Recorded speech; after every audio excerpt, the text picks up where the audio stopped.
जैसा कि संदीप जी ने बताया, मेरा नाम डॉक्टर आर.के. सिंह है और मैं एक एनजीओ के लिए काम करता हूं। उस एनजीओ का नाम है बायोमैप, कर्नाटक बिदर में है। और हमारे एनजीओ का पूछेंगे कि हमें एक लाइन में बताएं कि आपका एनजीओ क्या करता है, तो हमारे एनजीओ का काम है डायबिटीज, डायबिटीज, डायबिटीज। आप मेरे से पूछेंगे कि आपका क्या काम है, तो डायबिटीज, डायबिटीज, डायबिटीज, इसके अलावा हम कुछ भी नहीं करते। मोटे तौर पे डायबिटीज के बारे में कहा जाता है कि एक बार डायबिटीज आ गया तो जीवन भर हमें डायबिटीज के साथ जीना पड़ेगा। आपने सुना है?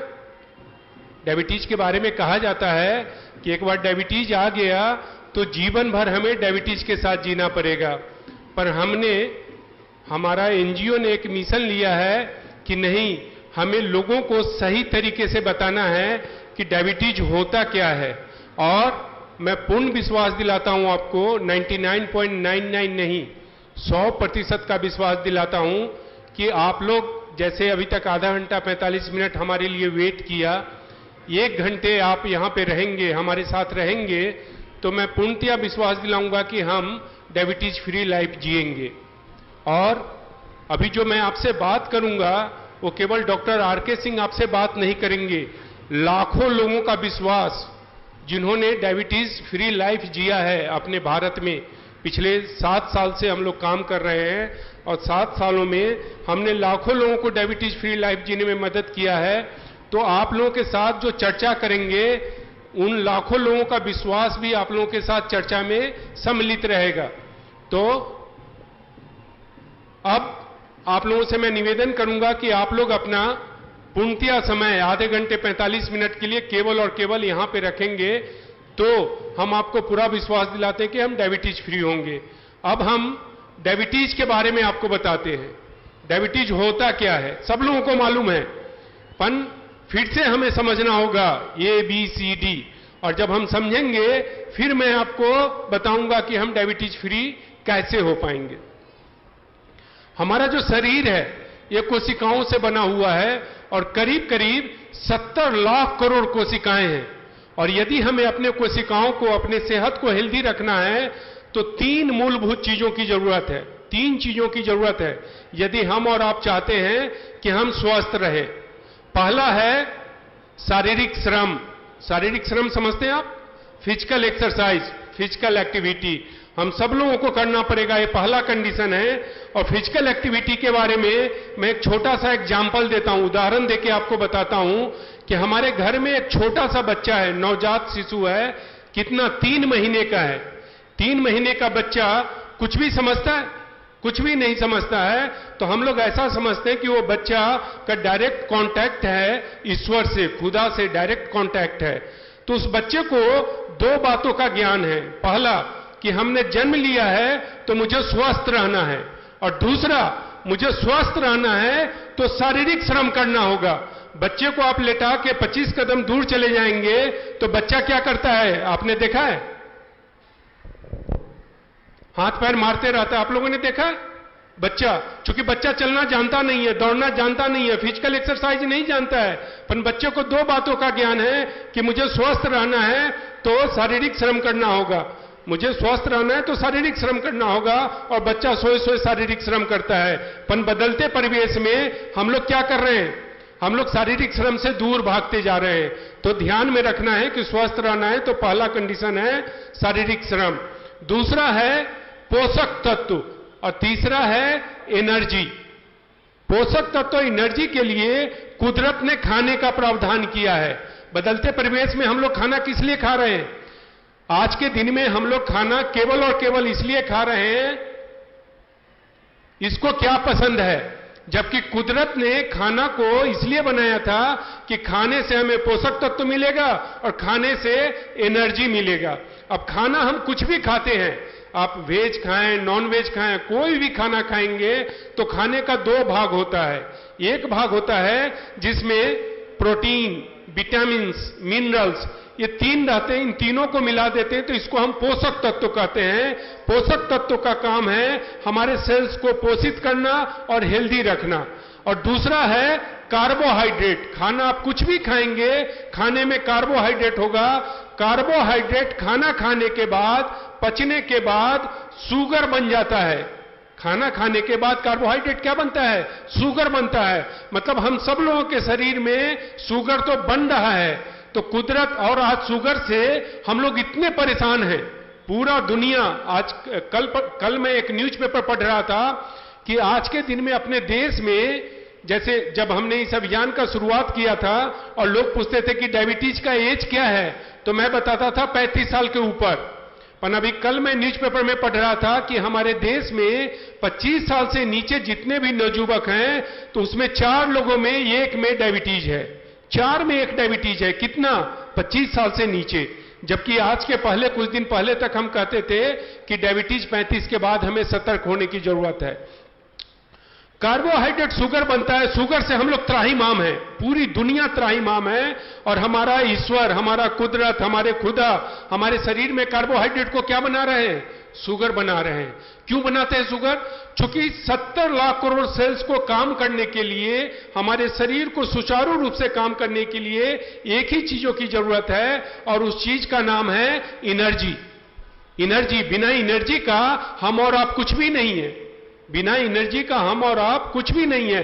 तो हमारी एनर्जी का सोर्स कहां से मिलता है? शुगर।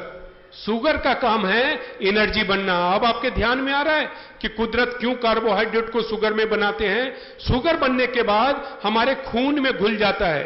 कार्बोहाइड्रेट जब शुगर बनेगा तो खून में घुल जाता है। फिर हमारे शरीर में एक अंग है लीवर, नाम आपने सुना है? लीवर। लीवर के ठीक नीचे एक छोटा सा अंग है, उसको हम लोग कहते हैं पैनक्रियाज। पैनक्रियाज का काम है इंसुलिन निकालना। इंसुलिन का नाम आपने सुना है? जब शुगर लेवल बहुत ज्यादा बढ़ जाता है तो हम लोग बाहर से इंजेक्शन लेते हैं। किस चीज का इंजेक्शन लेते हैं? इंसुलिन का। कुदरत हमारे शरीर के अंदर में एक पार्ट्स बनाया है, एक तंत्र है जिसका नाम है पैनक्रियाज। पैनक्रियाज में बीटा सेल है, और बीटा सेल का काम है इंसुलिन बनाने का। और इंसुलिन का काम क्या होता है? इंसुलिन का काम है हमारे ब्लड में जो शुगर है, उस शुगर को लेके सेल्स में पहुंचा देने का। क्योंकि एनर्जी किसको चाहिए? एनर्जी हमारे सेल्स को चाहिए। सेल्स से ही हमारा पूरा शरीर बनता है। तो इंसुलिन का काम होता है हमारे ब्लड से शुगर को ले जाके सेल्स में पहुंचा देता है। दूसरा, ऑक्सीजन। ऑक्सीजन के बारे में आप जानते हैं? हम लोग क्या कहते हैं कि ऑक्सीजन प्राण वायु है। बिना ऑक्सीजन का इंसान जिंदा नहीं रह सकता है। आप लोगों ने सुना है? पर मैं आप लोगों के ध्यान में लाता हूं कि बिना एनर्जी का इंसान 1 मिनट भी जिंदा नहीं रह सकता है। तो फिर ऑक्सीजन का और एनर्जी का आपस में क्या संबंध है? हमने ऑक्सीजन लिया, खून में घुल गया। अब हेमोग्लोबिन क्या करता है? हमारे ब्लड से ऑक्सीजन को ले जाकर सेल्स में पहुंचा देता है। आप देखेंगे सेल्स में 2 चीज पहुंच गया है। इंसुलिन ब्लड से ले जाके शुगर को सेल्स में पहुंचा दिया, और हेमोग्लोबिन हमारे ब्लड से ऑक्सीजन को ले जाके सेल्स में पहुंचा दिया। शुगर अपने आप में एनर्जी नहीं है।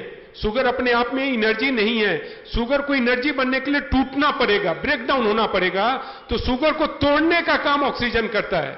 आपके ध्यान में आ रहा है? शुगर को तोड़ने का काम ऑक्सीजन करता है। और शुगर में 3 एलिमेंट है, कार्बन, हाइड्रोजन, ऑक्सीजन। मतलब शुगर में भी ऑक्सीजन है। तो ऑक्सीजन एनर्जी बनता है।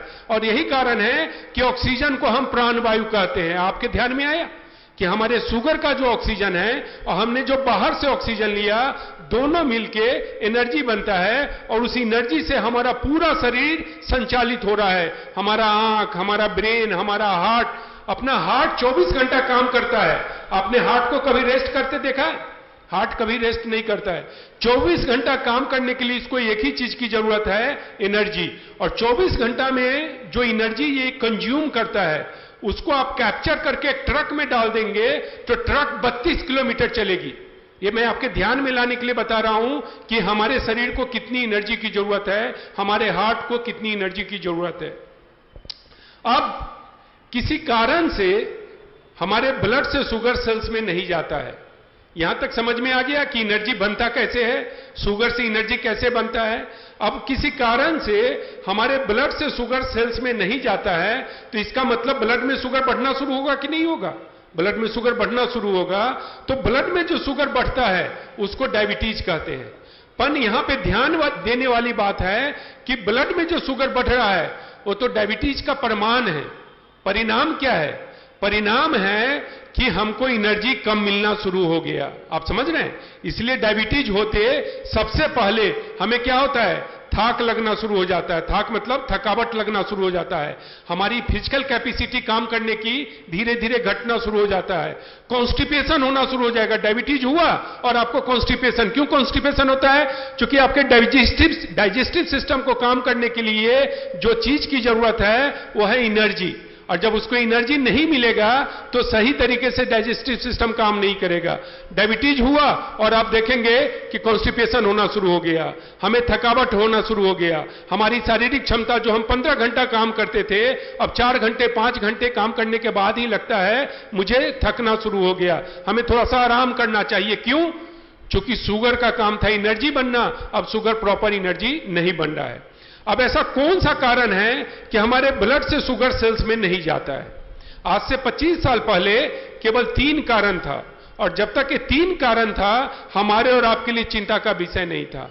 पर पिछले 25 वर्षों में 2 कारण और ऐड हुआ, जिस कारण के बारे में हमने भारत सरकार को 2005 में department of biotechnology, ministry of science and technology, government of India को एक रिसर्च रिपोर्ट बना के भेजा था कि 2 कारण और बदल रहा है, और इस 2 कारण के कारण भारत में डायबिटीज बहुत तेजी से बढ़ेगा।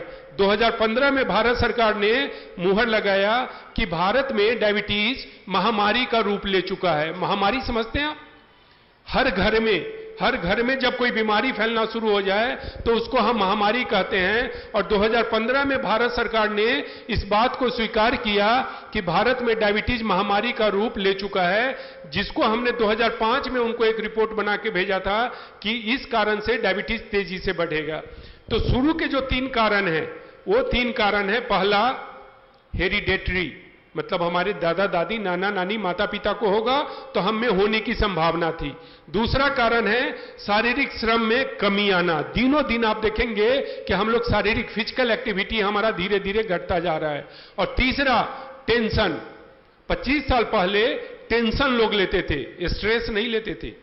टेंशन का मतलब हुआ पूरे जीवन काल में 2-5 बार लोग टेंशन लेता था। जब कोई मैरिज होता, कोई एक्सीडेंट हो जाता, तब लेते थे। पर पिछले 25 साल में अभी 2 कारण और ऐड हो गया। इस 3 कारण के अलावा 2 कारण ऐड हुआ, जिसके कारण डायबिटीज महामारी का रूप ले चुका है। जिसमें पहला कारण है कि हम लोग जो खाना खा रहे हैं, रोटी, चावल, दाल, सब्जी, आज के दिन में हमारे खाने में पोषक तत्व की कमी हो गई है। हमारे खाने में हम कमी नहीं कर रहे हैं, हम पेट भर के खा रहे हैं। 3 रोटी की जगह हम लोग 4 रोटी खा रहे हैं, पर खाने में जो पोषक तत्व होना चाहिए था वो पोषक तत्व नहीं मिल रहा है। उसके पीछे जिम्मेवार कौन है? रासायनिक खाद, केमिकल फर्टिलाइजर।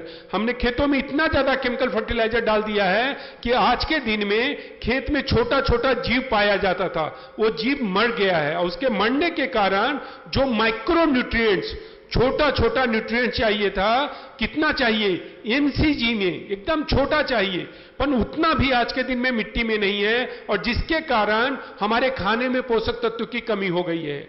और दूसरा सबसे बड़ा कारण है कि हमारे शरीर में टॉक्सिन का लेवल बढ़ गया है। टॉक्सिन, जहर का लेवल बढ़ गया है। तो टॉक्सिन कहां से बढ़ रहा है? जब भी हमारे शरीर में कोई रासायनिक प्रतिक्रिया होगा तो टॉक्सिन बनेगा। जैसे शुगर से एनर्जी बनना, तो टॉक्सिन बनेगा। पर शुगर से एनर्जी जब बनेगा तो कुदरत को मालूम था, हमारे ईश्वर को मालूम था कि टॉक्सिन बनेगा। तो उन्होंने क्या किया था? हमारे शरीर में एक व्यवस्था किया है जो टॉक्सिन को बाहर निकाल देता था। उसको हम लोग कहते हैं ग्लूटाथियोन हार्मोन। उसका काम है टॉक्सिन को बाहर निकालना। पर हमारे शरीर के अंदर में मान लीजिए कि 1 लीटर टॉक्सिन बन रहा है, तो बाहर से आज के दिन में हम लोग 10 लीटर टॉक्सिन ले रहे हैं। टॉक्सिन कहां से आ रहा है? जो हम लोग ऑक्सीजन ले रहे हैं, ये हवा का भाग है। और आज के दिन में हवा दूषित हो गया है, हवा दूषित हो गया है, और दूषित हवा के कारण टॉक्सिन आ रहा है। दूसरा सबसे बड़ा कारण है स्ट्रेस, तनाव। आपने नाम सुना है? 25 साल पहले टेंशन लोग लेते थे। टेंशन पूरे जीवन काल में 2 से 5 बार लेते थे। पर स्ट्रेस हम लोग कब लेते हैं? हर दिन में 5 से 10 बार स्ट्रेस लेते हैं। और जब भी हम लोग स्ट्रेस लेते हैं तो हमारे शरीर में टॉक्सिन पैदा होता है। जब भी आप तनाव लेंगे, किसी भी कारण से आपने तनाव लिया, तो आपके शरीर में टॉक्सिन पैदा होगा। जैसे अभी मैं आपके पास आ रहा था, रास्ते में ट्रैफिक बहुत था और हमें लग रहा था कि बहुत लेट हो रहा है, तो आपके ध्यान में मैं लाऊं, मैं स्ट्रेस में था कि मैं कितना जल्दी जाऊं ताकि आप लोग वेट ना करेंगे, और उसके कारण हमारे शरीर में टॉक्सिन पैदा होता है। तो स्ट्रेस बिना बताए हुए, हम चाहें या ना चाहें, परिस्थिति के कारण स्ट्रेस होता है, और जब भी स्ट्रेस होगा तो टॉक्सिन बढ़ेगा। और तीसरा, हम लोग जो सब्जी खाते हैं, हम लोग जो फल खाते हैं, उस पर इतना ज्यादा केमिकल, इंसेक्टिसाइड, पेस्टिसाइड डाल दिया जाता है कि आप कितना अच्छा से भी धोएंगे तो टॉक्सिन होता है। अब टॉक्सिन से नुकसान क्या होता है? टॉक्सिन के बढ़ने से नुकसान क्या होता है? टॉक्सिन के बढ़ने से हमारे शरीर में जो सेल्स है वो पोषक तत्व को एब्जॉर्ब नहीं कर पाता, न्यूट्रिशन को एब्जॉर्ब नहीं कर पाता, और दूसरा, सेल्स का फंक्शंस इंपेयर हो जाता है। अब देखेंगे कि 5 कारण है।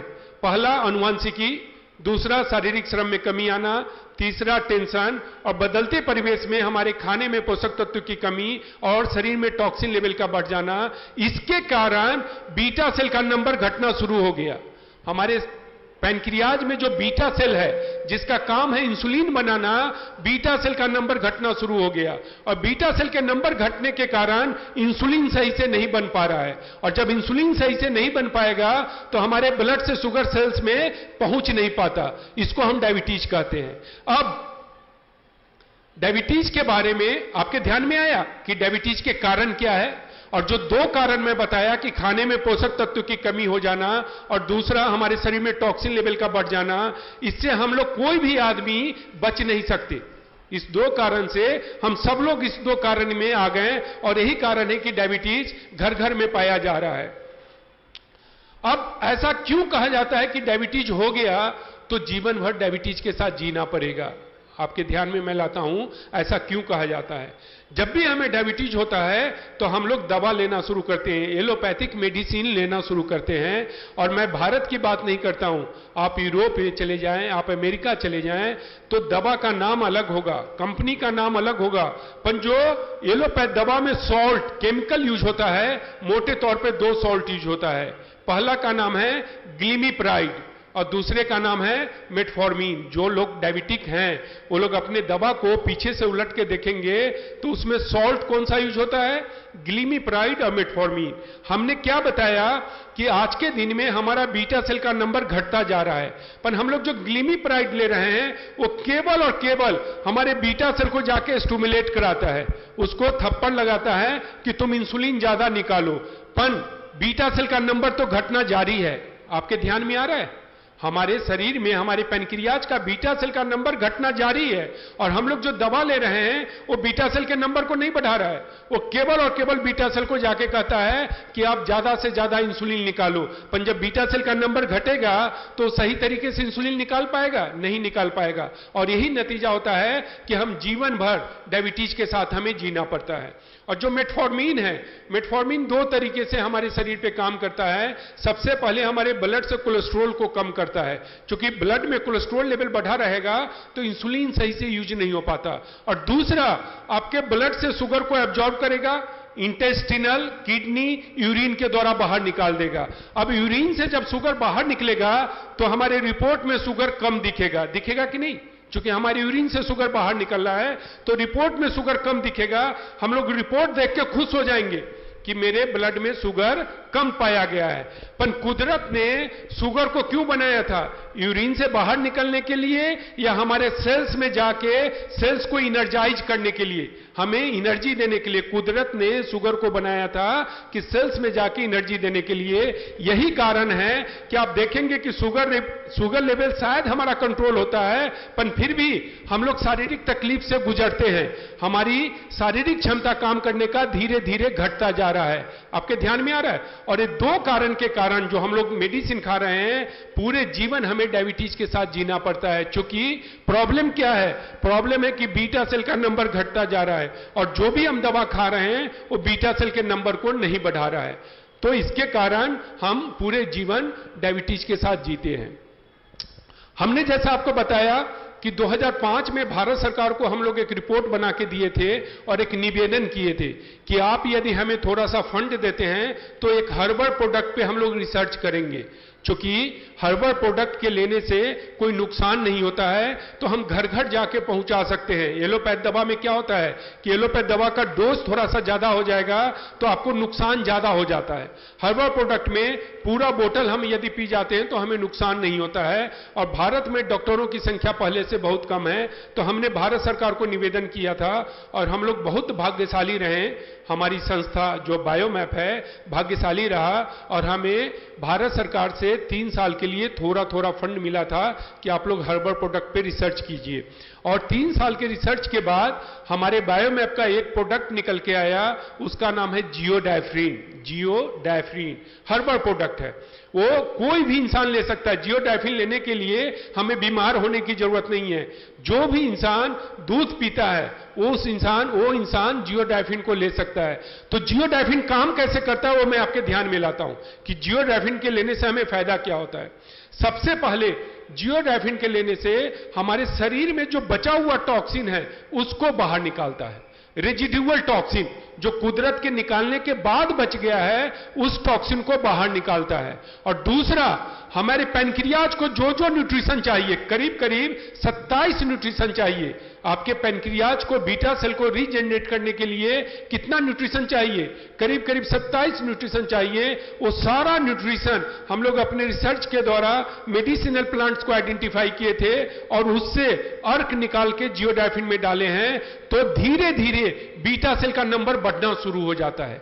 2 दिन, 5 दिन, 10 दिन, 15 दिन में आपको रिजल्ट नहीं मिलेगा, पर 15 दिन के बाद आपको लगने लगेगा कि हां हमारे शरीर में कुछ हो रहा है। क्यों? क्योंकि ये बीटा सेल को जाके इंसुलिन निकालने के लिए नहीं कहता है, ये बीटा सेल के नंबर को बढ़ाना शुरू करता है। और जब बीटा सेल का नंबर बढ़ेगा तो स्वाभाविक तौर पे इंसुलिन सही मात्रा में निकलना शुरू होगा।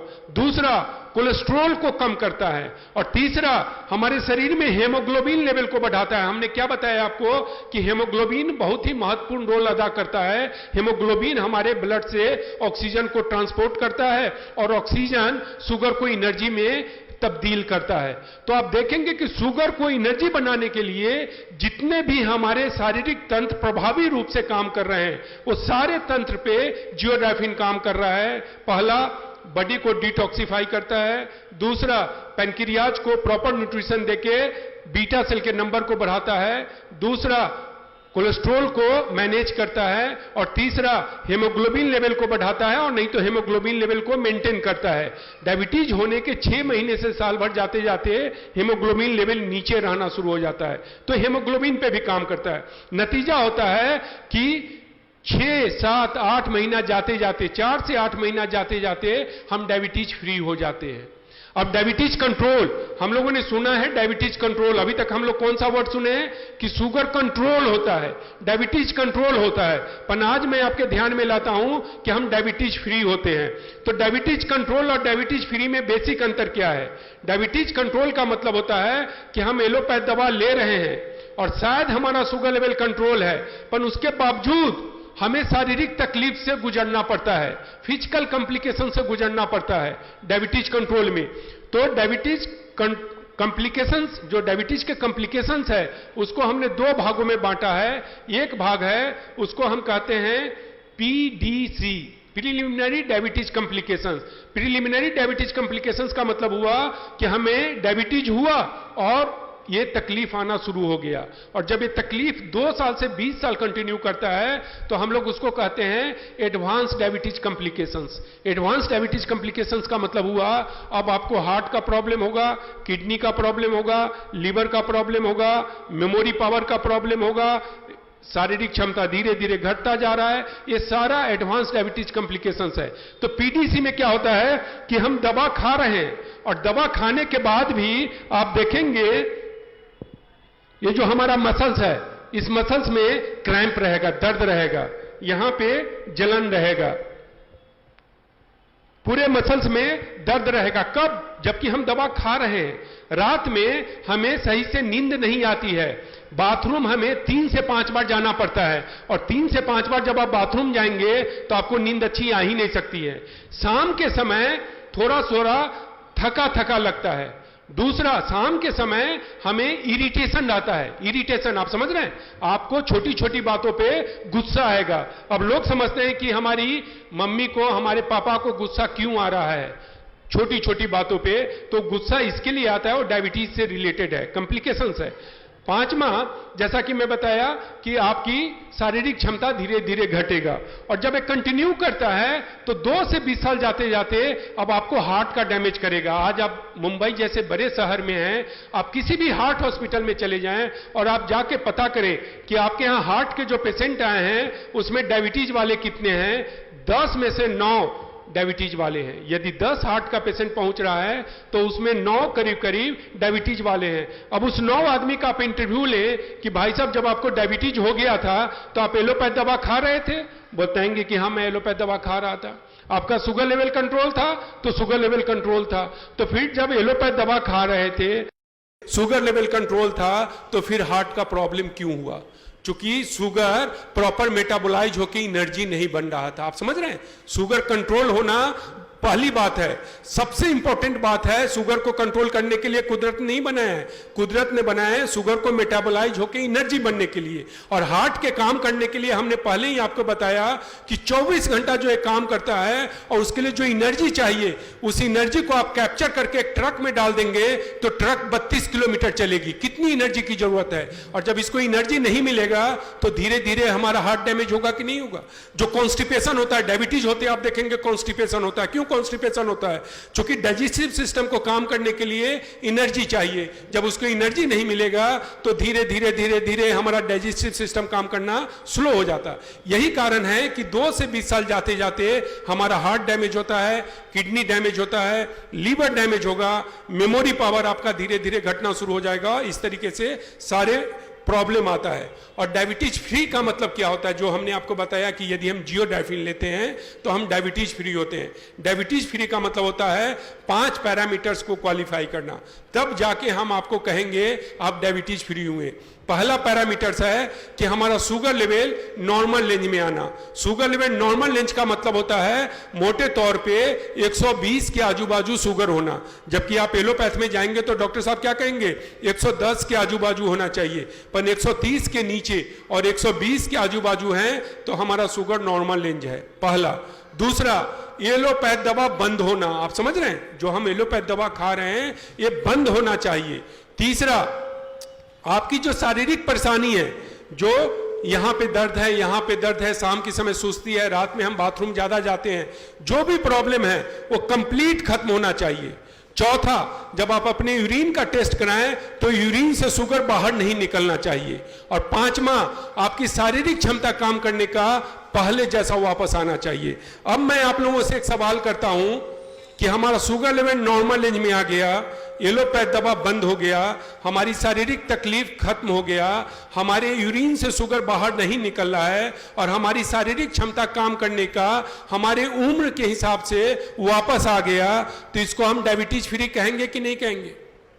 हम इसको डायबिटीज फ्री कहेंगे। आप एक नॉर्मल लाइफ जीना शुरू कर दिए, आप नॉर्मल लाइफ जीना शुरू कर दिए, इसको हम लोग डायबिटीज फ्री कहते हैं। और डायबिटीज फ्री होने का सबसे बड़ा जो मीनिंग निकल के आता है और हमारे जीवन का जो मकसद है, सबसे बड़ा मकसद होता है कि जो ही आप डायबिटीज फ्री हुए तो धीरे धीरे जो आपका हार्ट, किडनी, लीवर डैमेज हो रहा था वो डैमेज होना बंद हो गया, क्योंकि उसको जितनी एनर्जी चाहिए एनर्जी मिलना शुरू हो गया, हार्ट को, किडनी को, लीवर को, ब्रेन को। तो जो धीरे धीरे डैमेज हो रहा था वो डैमेज होना बंद हो गया। और दूसरा, हमारे भगवान, हमारे ईश्वर, हमारे कुदरत, हमारे खुदा हमारे शरीर को इस तरीके से बनाया है कि यदि आपके शरीर को सही से एनर्जी मिलता रहे, सही से पोषक तत्व मिलता रहे और आपके शरीर में टॉक्सिन नहीं हो, तो जो डैमेज पार्ट है कुछ हद तक अपने आप रिपेयर हो जाता है। उसमें जियोडाइफिन का कोई रोल नहीं है।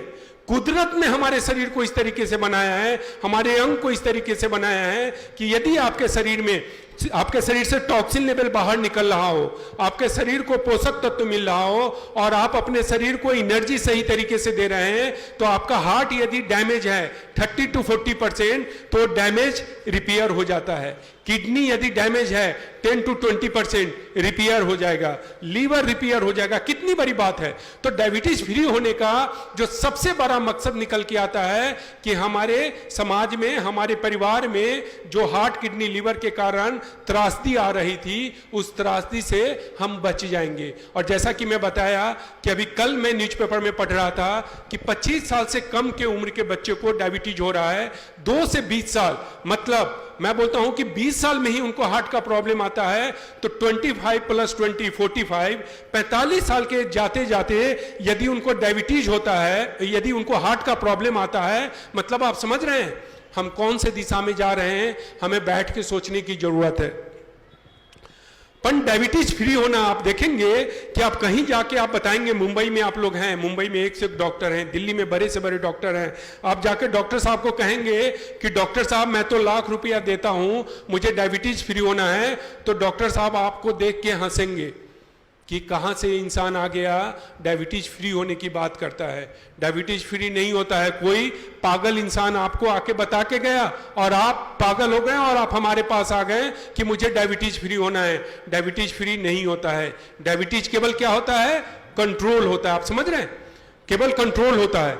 मैं आपके ध्यान में इस बात का मतलब कितना बड़ा चैलेंज है हमारे सामने में, इस बात के द्वारा मैं आपको यह संदेश देना चाहता हूं कि जहां पे सब जगह यह कहा जा रहा है कि डायबिटीज केवल कंट्रोल होता है और हम कहते हैं कि डायबिटीज फ्री होता है, तो ये आसान चीज नहीं है, बहुत चैलेंजिंग जॉब है। लेकिन यदि इंसान संकल्प कर ले और सामूहिक रूप से हम संकल्प कर ले, तो हमारे लिए कोई भी समस्या हमारे संकल्प से ऊंचा नहीं होता है। इंसान के संकल्प से सारा समस्या नीचा है। हमारी समस्या जो है सो घुटना टेक देता है। तो अब मैं आपके ध्यान में ये लाता हूं कि केवल जियोडाइफिन के लेने से हम डायबिटीज फ्री नहीं हो सकते हैं। केवल हम जियोडाइफिन को ले लेंगे तो हम डायबिटीज फ्री नहीं हो सकते हैं। जियोडाइफिन के साथ आपको थोड़ा सा तब्दीली करना होगा। किसमें? खाने पीने में। हम क्या कहते हैं कि जब मैं 2005 में भारत सरकार को रिपोर्ट दिया था कि डायबिटीज बहुत तेजी से बढ़ेगा, तो 2015 में भारत सरकार ने कहा कि डायबिटीज महामारी का रूप ले लिया है। और जब 2015 में भारत सरकार कहता है कि यह महामारी का रूप ले लिया है, तो मैं कहता हूं कि डायबिटीज आतंकवाद का रूप ले लिया है। बिना बताए हमारे घर में आ जाता है। घर मतलब हमारे शरीर में आ रहा है और हमारे हार्ट, किडनी, लीवर को डैमेज कर रहा है। तो आतंकवादी है कि नहीं है? डायबिटीज आज के दिन में आतंकवादी है। और जब भी कोई आतंकवादी हमारे परिवार में, हमारे समाज में, हमारे राज्य में, हमारे राष्ट्र में आता है, तो हम लोग क्या कहते हैं कि दुश्मन को चारों तरफ से घेरो, चारों तरफ से घेर के दुश्मन को हराना है। तो आज डायबिटीज रूपी दुश्मन को हमें 4 दिशा से घेरना है, जिसमें पहला दिशा है जियोडाइफिन, जो हमने आपको बताया कि कैसे काम करता है। दूसरा दिशा का नाम है खाना पीना। हमें खाने पीने के बारे में सोचना होगा कि कुदरत ने हमें खाने पीने का प्रावधान केवल और केवल इसके लिए नहीं किया है, पोषक तत्व के लिए किया है, पहली बात। दूसरी बात कि जब हमारा उम्र 40 साल हो जाता है तो हमें डायबिटीज है या नहीं, हमें आदर्श जीवन जीने की जरूरत होती है। और आदर्श जीवन जीने का मतलब होता है हमारे खाने पीने में परिवर्तन करना। तो खाने पीने में जो पहला परिवर्तन करना है वो मैं आपके ध्यान में लाता हूं। सुबह में 7 से 9 के बीच में, मोटे तौर पे आप देखेंगे बड़े शहरों में हम लोग क्या करते हैं, सुबह के 6 बजे से लेकर 10 बजे तक हम लोग क्या करते हैं मालूम है आपको? चाय बिस्किट, चाय बिस्किट, चाय बिस्किट पे काम चलाते हैं।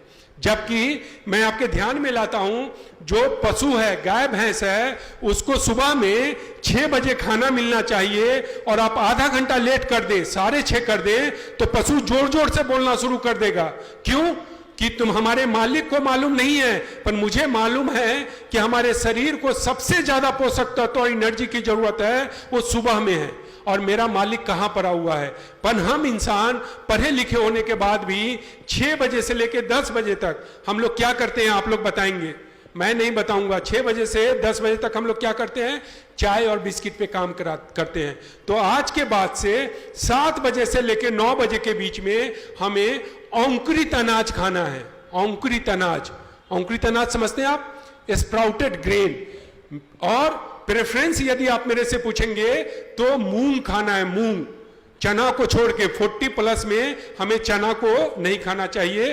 तो मूंग के साथ आप कुछ भी खाएंगे, पर मेरे से पूछेंगे कि आप बताएं कि सबसे अच्छा कौन सा है, तो मूंग है।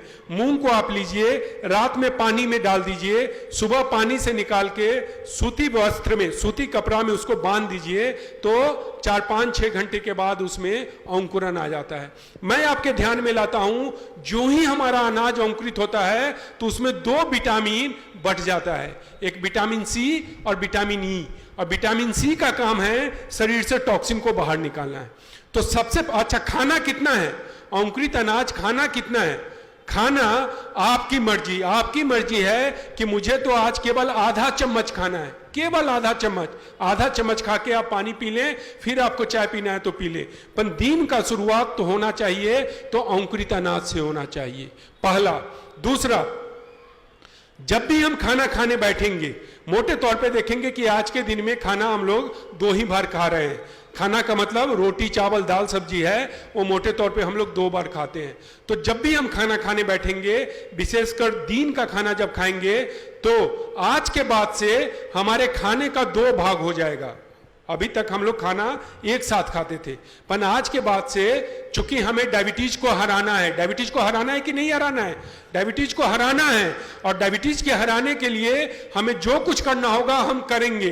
तो खाने का 2 भाग का मतलब हुआ 1/3 भाग 2/3 भाग, मतलब 1/3 भाग हम सलाद खाएंगे, और वो भी सलाद कैसे खाएंगे?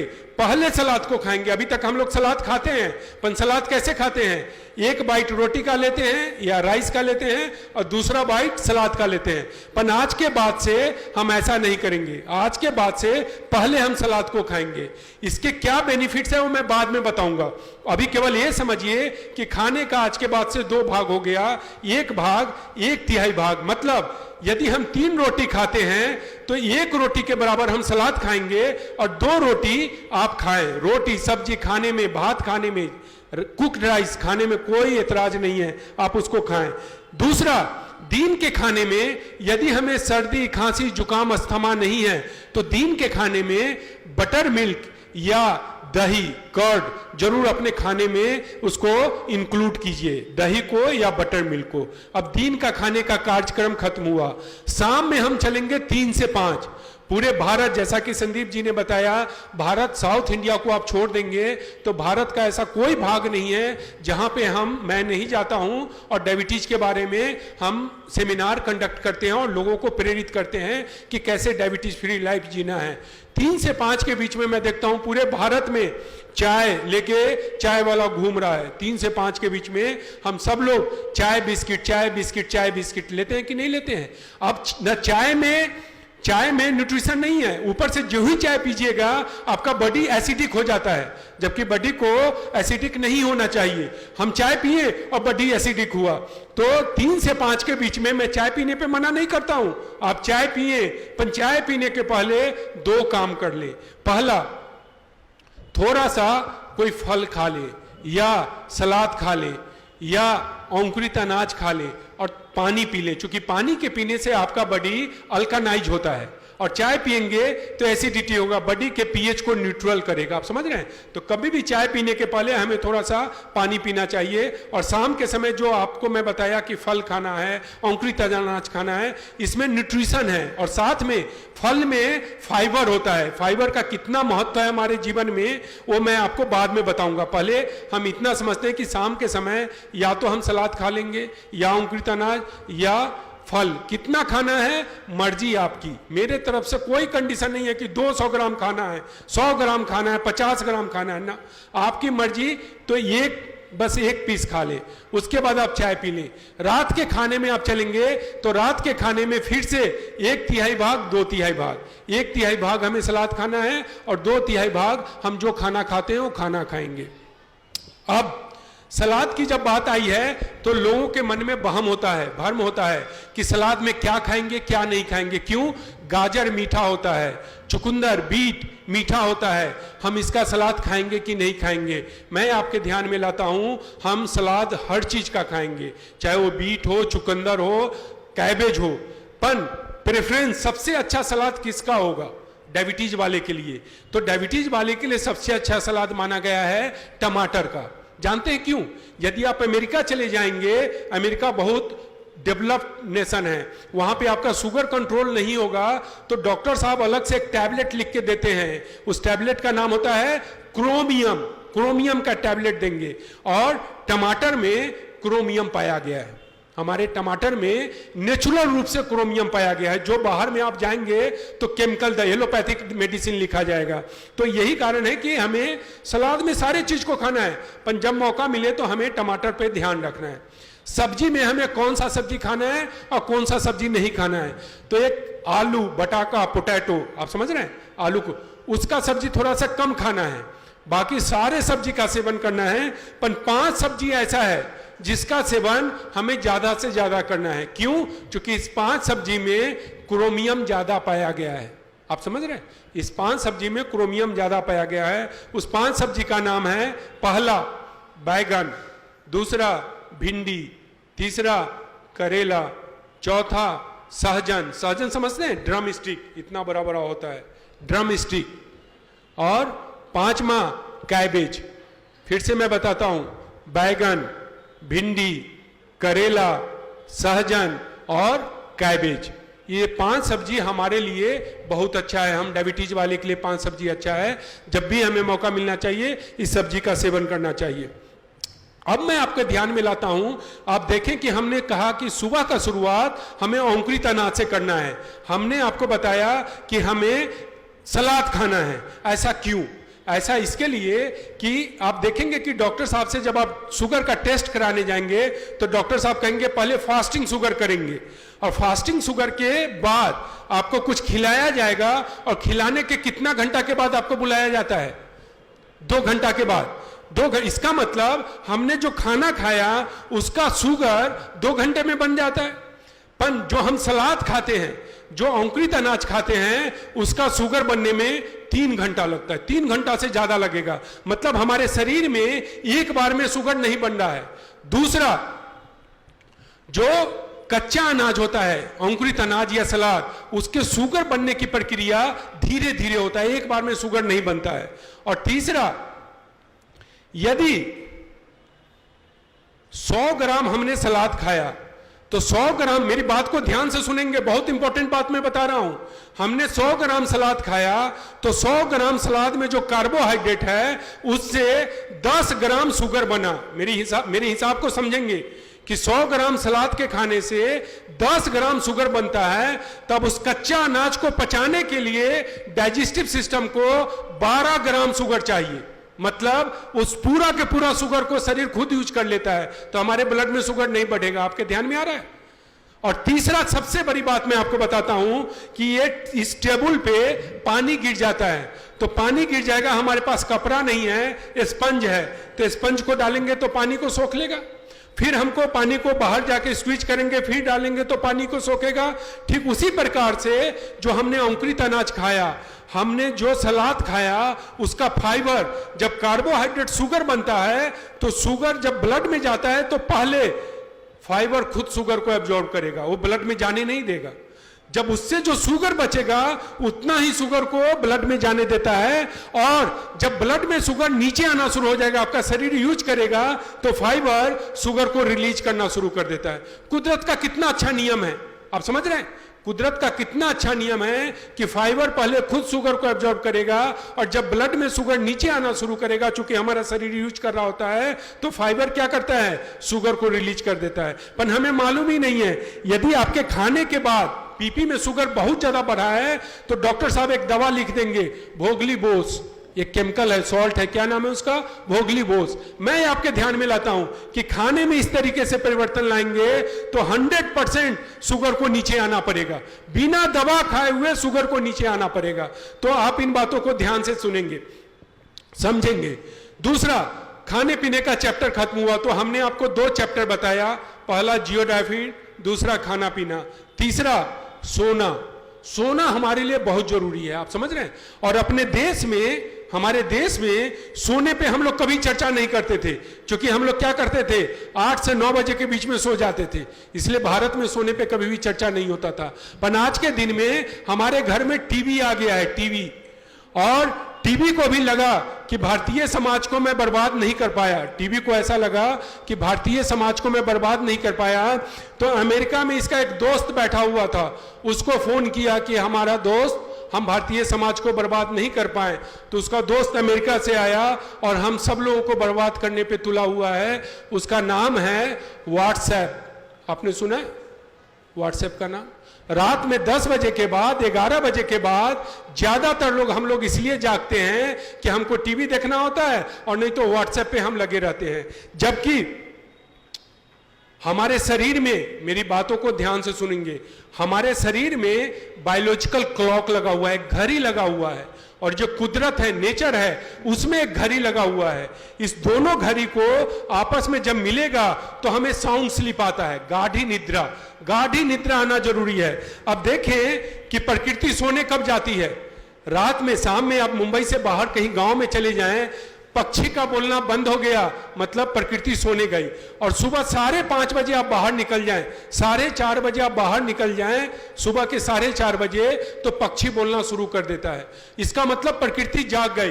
तो हमें प्रकृति के जागने के पहले 2 साइकिल चलाना है। नींद का साइकिल होता है, मालूम है आपको? स्लीप का साइकिल होता है, नींद की साइकिल होता है, और एक साइकिल 2 घंटा 45 मिनट का है। नींद का साइकिल कितना है?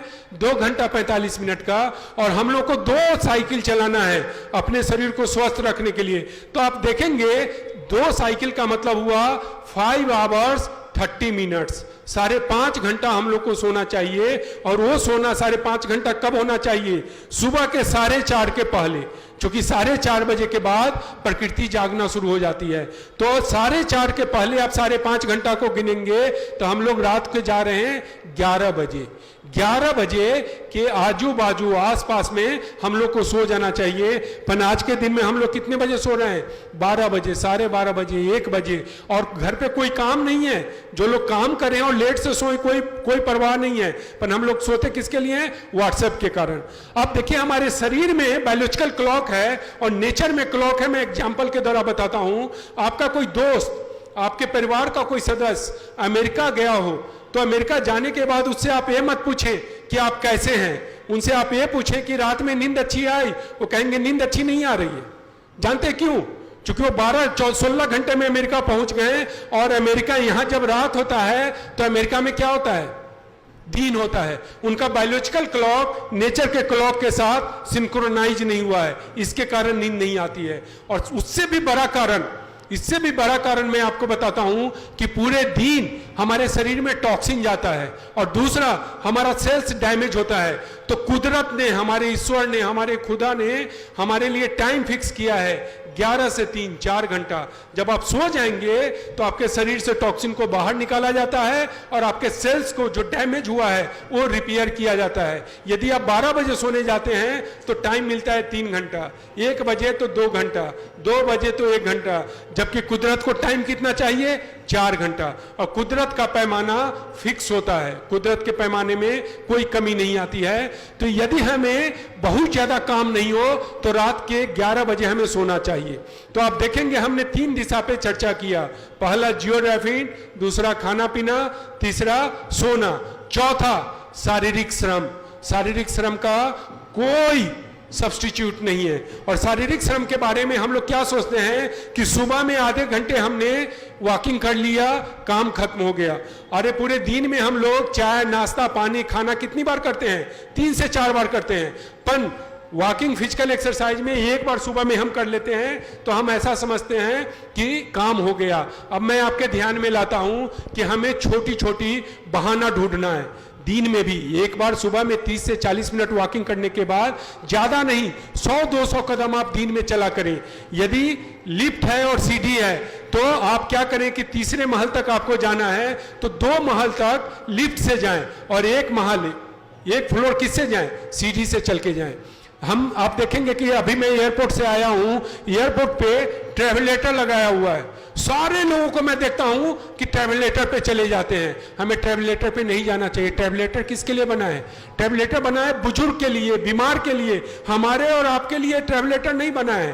तो हमें छोटा छोटा बहाना खोजना है कि जैसे आप मेरे हेड ऑफिस में आएंगे तो मेरे ऑफिस के सामने में मेरा अपना कार पार्किंग है, पर मैं अपना कार 500 मीटर दूर पार्क करके आता हूं। 500 मीटर दूर पार्क करके, क्यों?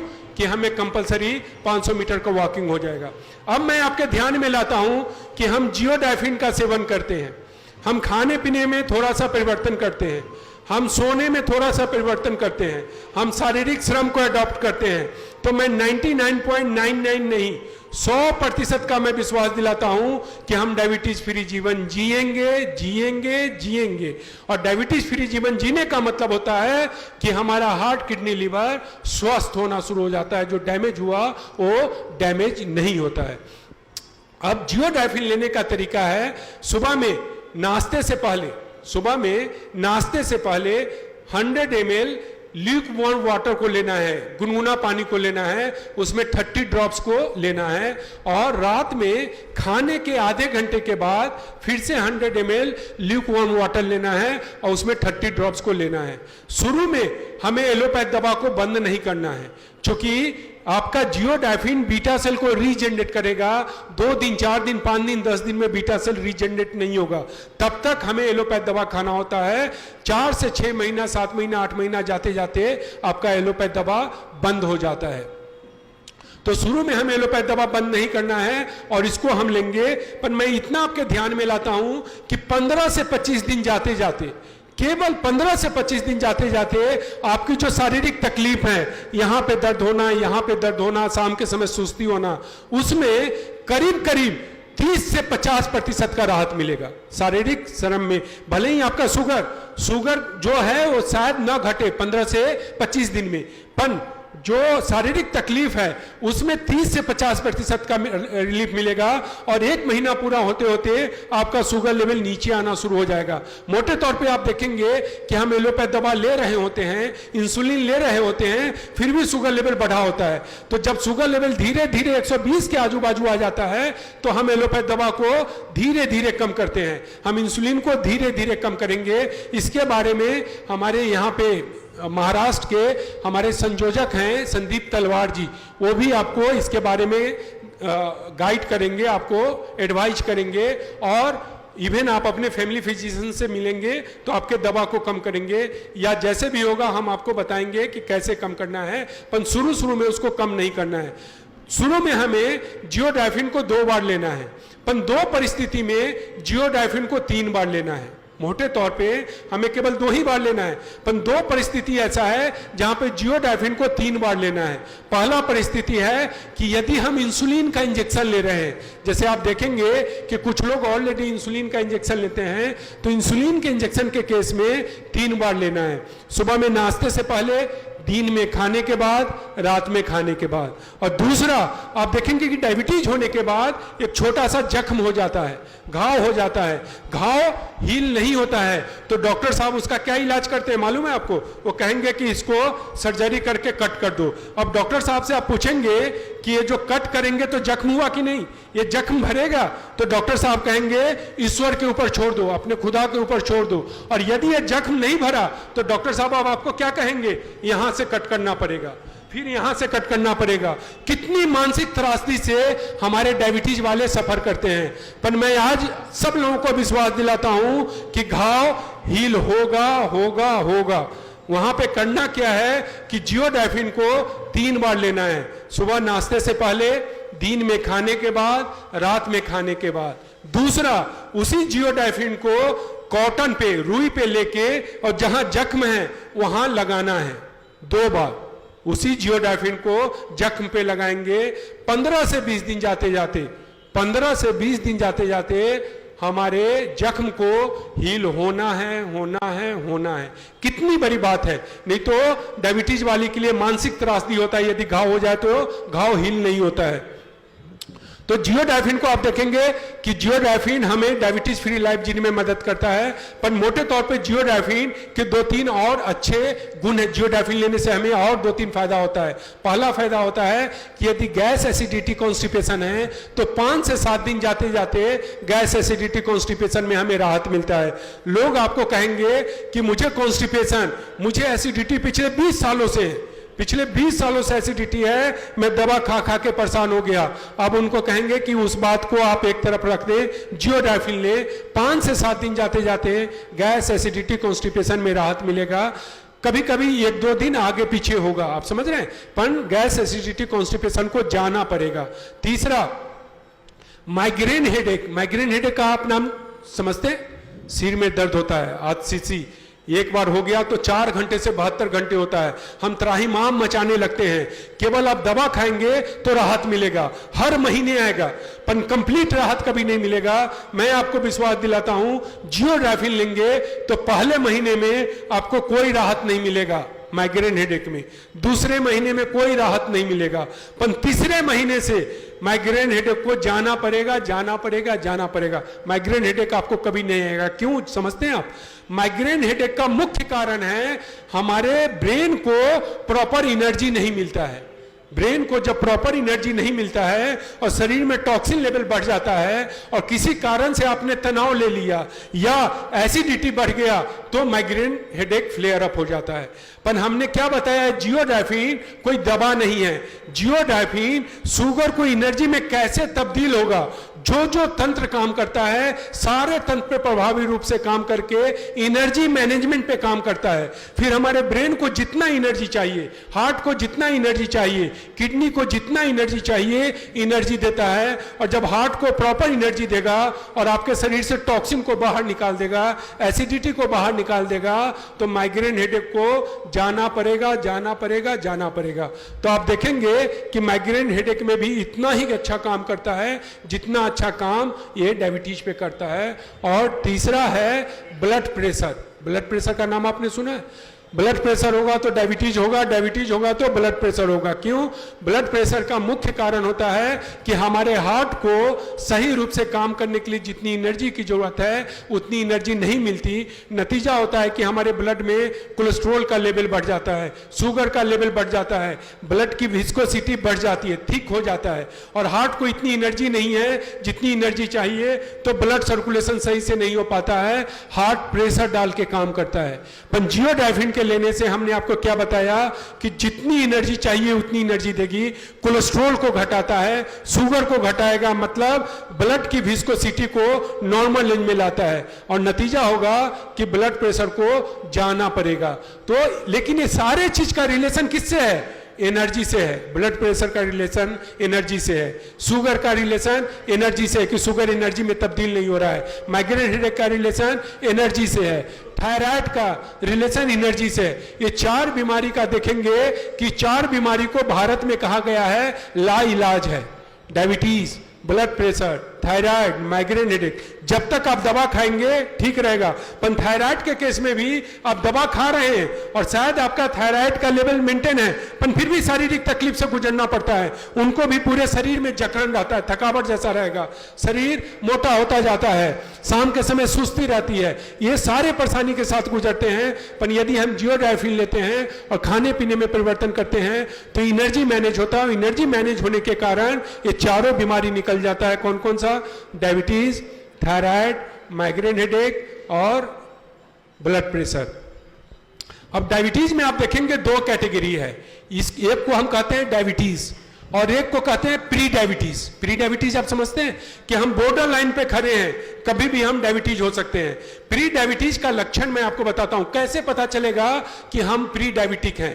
प्री डायबिटिक का मतलब होता है सुबह में हमारे खाने का जो समय है, मान लीजिए कि हमारे खाने का समय 9 बजे है, 10 बजे है, एक दिन आप 2 घंटा लेट से खाना खाएं, केवल 2 घंटा लेट से खाना खाएं, तो 2 घंटा लेट से खाना खाने में हमें असहज महसूस होने लगता है, हमें बेचैनी होने लगती है, रेस्टलेस होने लगता है। क्यों रेस्टलेस होता है? हमारे शरीर में शुगर 15 दिनों तक स्टोर्ड है कि हमारे इंसान को 15 दिनों तक खाना नहीं मिलेगा तो शुगर एनर्जी बनेगा। अब आप देखें कि 15 दिनों तक शुगर स्टोर्ड है और केवल 2 घंटा हमने खाना नहीं खाया आया तो हमें बेचैनी होने लगती है, मतलब कि हमारा बीटा सेल सही से काम नहीं कर रहा है, हमारा ऑक्सीजन लेवल सही से काम नहीं कर रहा है, जो स्टोर्ड शुगर है वो एनर्जी नहीं बन रहा है। अब इसी को हम लोग प्री डायबिटीज कहते हैं, मतलब अब ये बंदा कभी भी डायबिटिक हो सकता है। आपके ध्यान में आया? तो जियोडाइफिन उनके लिए भी है, प्री डायबिटिक के लिए भी है।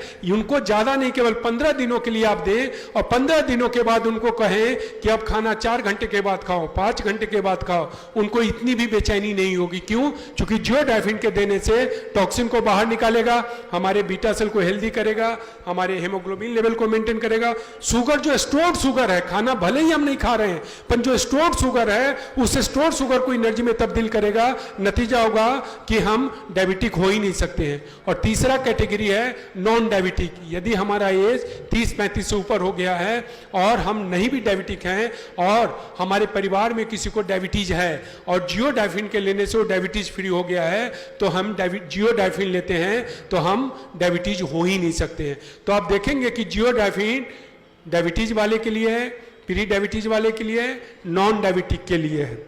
अब मुझे जो आपको बताना था डायबिटीज के बारे में, जियोडाइफिन के बारे में, खाने पीने के बारे में, हमने बताने का एक विनम्र प्रयास किया है।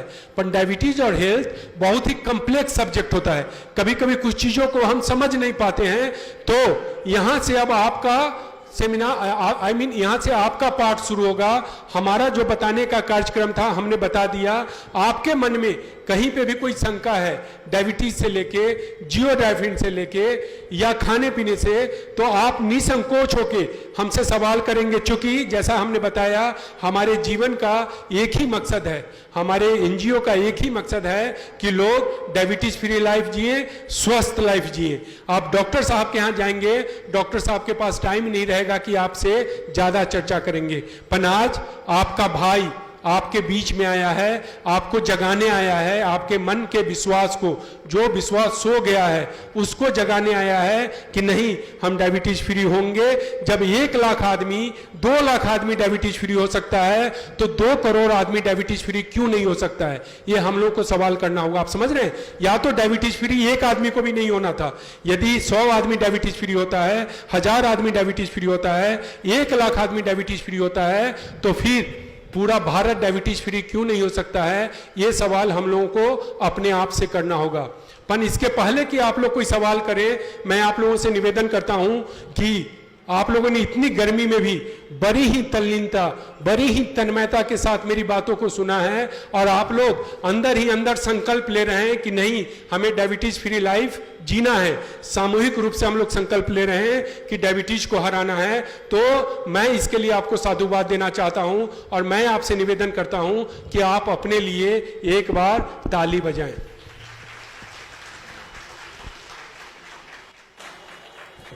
अब आज देखें कि आज सुबह सुबह मैं भाग के, अभी मेरा सेमिनार चल रहा था यूपी में और बिहार में सेमिनार चल रहा था डायबिटीज पे। उस सेमिनार को खत्म करके, सुबह में भी मेरा सेमिनार था, खत्म करके 2 बजे के फ्लाइट से मैं आपके लिए आया हूं और आप लोगों को मैं जगाने का प्रयास किया हूं। मैं जगाया हूं कि नहीं? जगाने का प्रयास किया हूं। तो एक ताली मेरे लिए भी बनता है। अब यहां से आपके मन में कोई भी सवाल हो, मैं बताया कि मैं आपके लिए डॉक्टर नहीं हूं। अभी तक मैं डॉक्टर था, पर अभी से मैं आपका भाई हूं, मैं आपका बेटा हूं। और यदि कोई इंसान अपने भाई और बेटा से कुछ चर्चा करने में चूक जाएगा तो उसको अब जीवन में कोई भी मौका नहीं मिल पाएगा कि अपने मन में जो शंका है उसको दूर करें। तो आप लोगों के मन में कोई भी शंका हो तो एक एक करके आप पूछ सकते हैं। कोई सवाल है आप लोगों के मन में डायबिटीज से? जी, वहां पे एक माइक का व्यवस्था हो सकता है, ये उनको दे सकते हैं।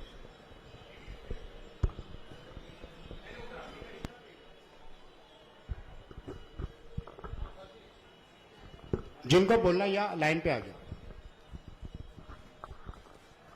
सबसे पहले तो पूरे भाईंदर की तरफ से डॉक्टर साहब को बहुत बहुत धन्यवाद। और सेमिनार में तो मैं बहुत जाती हूँ क्योंकि मैं एक पत्रकार की वाइफ हूँ और बहुत कार्यक्रमों में जाती हूँ, मगर जो आपके मन में पूरे भारत के लिए चिंता है, हकीकत में वो आपके शब्दों में झलकती है। और आपने मतलब हम लोगों की चिंता को समझते हुए जो आपने रिसर्च किया है उसके लिए बहुत बहुत धन्यवाद। और उसके लिए बहुत मेहनत और लगन चाहिए, वो आप में है। और आप बहुत ही मतलब क्या कहना चाहिए, अपनी जान डाल करके हम लोगों के लिए जो कर रहे हैं, इसलिए डॉक्टर साहब के लिए जोरदार तालियां। और मेरा सबसे अहम सवाल ये है कि मैं 6 साल से पेशेंट हूँ डायबिटीज़ की, और वास्तव में कंट्रोल में चलता है, मगर कभी कभी खाने में देर हो जाती है या कोई विषय पे ज़्यादा चर्चा हो गई है और उसके कारण थोड़ी परेशानियां झुंझलाहट हुई है, तो मुझे या तो कुछ मीठा लिक्विड लेने से या 2 या 4 पार्ले जी बिस्किट खाने से मतलब एक एनर्जी टाइप आती है, थोड़ा ठीक लगता है, नहीं तो पैरों में घबराहट या शरीर में धूंझना ऐसा शुरू हो जाता है। तो डॉक्टर साहब क्या सही में वो शुगर लेवल कम हुआ है उस समय? मुझे इसका मतलब होता है कि शुगर लेवल कम हुआ है। अब आप देखें कि हमें डायबिटीज हो गया तो हम ये बताते हैं लोगों को कि हमें चाचा नेहरू बनना चाहिए। चाचा नेहरू का मतलब हुआ कि हमेशा एक टॉफ़ी अपने पॉकेट में रखें और जब भी आपको ऐसा लगे तो आप मुंह में इमीडिएट डाल लें, और यदि 10-15 दिन तक ऐसा नहीं हुआ तो बच्चों को टॉफ़ी दे दे, दूसरा टॉफ़ी ले लें। पर मैं आपके ध्यान में लाता हूँ कि हम जो जियोडाइफिन लेकर आए हैं आपके बीच में, वो पूरे पैनक्रियाज को न्यूट्रिशन देता है। अभी तक मैं आपसे चर्चा किया था कि पैनक्रियाज में बीटा सेल होता है और इंसुलिन बनाता है। अब मैं आपके ध्यान में केवल 2 मिनट लूंगा कि पैनक्रियाज में दूसरा सेल्स होता है अल्फा सेल। अल्फा सेल का काम है ग्लूकागॉन बनाने का, और जो हमारे शरीर में शुगर स्टोर्ड है और किसी कारण से ब्लड में शुगर नीचे जा रहा है, तो ग्लूकागॉन क्या करता है, स्टोर्ड शुगर को शुगर में कन्वर्ट करके ब्लड में जो शुगर है उसको मेंटेन करता है। तो जियोडाइफिन की एक बहुत बड़ी ब्यूटी है कि केवल शुगर लेवल को बढ़ने ही नहीं देता है, यदि किसी कारण से हमारा शुगर लेवल नीचे जाता है तो हमारे ब्लड में जो हमारे लीवर के पास सेल्स में जो स्टोर्ड शुगर है उसको शुगर में कन्वर्ट करके और ब्लड में शुगर को मेंटेन करता है। पर ऐसा शुगर के नीचे जाने से होता है। यानी शुगर लेवल कम हुआ है? कम हुआ है। तो उसका एक ही तरीका होता है, इमीडिएटली या तो आप बिस्किट खा लें या कोई टॉफी ले लें। पर यदि आप जियोडाइफिन लेते हैं केवल 3 महीना, तो 3 महीना लेने के बाद इसको जाना पड़ेगा। प्लस अफोर्डेबल है सब, मतलब साधारण वर्ग के लोग भी, साधारण वर्ग, चूंकि एक एनजीओ के द्वारा लाया गया है, तो 1 महीने का जो डोज है वो 300 रुपए का है। कितना? 300 रुपए का। मतलब आप देखेंगे सुबह का 5 रुपए, शाम का 5 रुपए, 10 रुपए होता है। आज के दिन में एक चाय भी पीने जाएंगे तो मुझे लगता है करीब करीब 7 से 8 रुपए का चाय होता है, जबकि चाय के पीने से कोई फायदा नहीं है, केवल टाइम पास। चाय को हम क्या कहते हैं? Time pass. हाँ सर जी आपका धन्यवाद। मेरे को कोई डायबिटीज़ नहीं है, मैंने ब्लड चेक भी करवाया है, लेकिन कई बार ऐसा होता है कि सुबह 4 बजे 5 बजे मेरे को भूख लग जाती है। उस समय लगता है कि अगर कुछ नहीं खाएंगे तो मतलब बिल्कुल एकदम बेचैनी सी होती है। तो क्या ये डायबिटीज, प्रीपेड डायबिटीज ऐसा कुछ लक्षण है? अब देखिए, बहुत अच्छा सवाल है। कुछ चीज़ हम भूल जाते हैं, हम बता नहीं पाएंगे चूँकि हम रिकॉर्डिंग करके तो आते नहीं हैं। अब मैं आपके ध्यान में लाता हूं कि हमें भूख क्यों लगती है। भूख क्यों लगती है? जब भी आपके शरीर में एनर्जी कमता है, एनर्जी बनना कम गया, तो सेल्स एक सिग्नल देता है ब्रेन को, मुझे एनर्जी चाहिए, और ब्रेन जो है सो फिर एक इंफॉर्मेशन भेजता है कि खाना खाओ। चूंकि ब्रेन को क्या मालूम है? ब्रेन को मालूम है खाना खाएगा तो कार्बोहाइड्रेट आएगा, कार्बोहाइड्रेट आएगा तो शुगर बनेगा। ब्रेन को ये मालूम ही नहीं है कि शुगर ऑलरेडी स्टोर्ड है पर वो एनर्जी नहीं बन रहा है। तो इसका मतलब कि हम प्री डायबिटिक हैं, मतलब कभी भी हम डायबिटिक हो सकते हैं। पर ऐसी परिस्थिति में भी जैसा मैं बताया कि जियोडाइफिन केवल हम 15 दिनों के लिए सेवन करें, महीना 2 महीना 3 महीना नहीं, शुरू में केवल 15 दिनों के लिए सेवन करें, तो भाई साहब को जो प्रॉब्लम है कि सुबह में 4 बजे 4:30 बजे 5 बजे ऐसा लगता है कि मुझे खाना चाहिए, ये अपने आप निकल जाएगा। क्यों? क्योंकि शरीर को जो एनर्जी चाहिए वो एनर्जी बना के देता रहेगा, और जब एनर्जी देता रहेगा तो फिर खाना, भूख हमें तभी लगेगी जब हमें भूख लगना चाहिए 7 बजे के बाद। यूजुअली आप किसी भी इंसान को देखेंगे तो हमें भूख 7 बजे के बाद ही लगती है, तो 7 बजे के बाद ही लगेगा। पर वो एक सिम्टम है कि हम कभी भी डायबिटिक हो सकते हैं।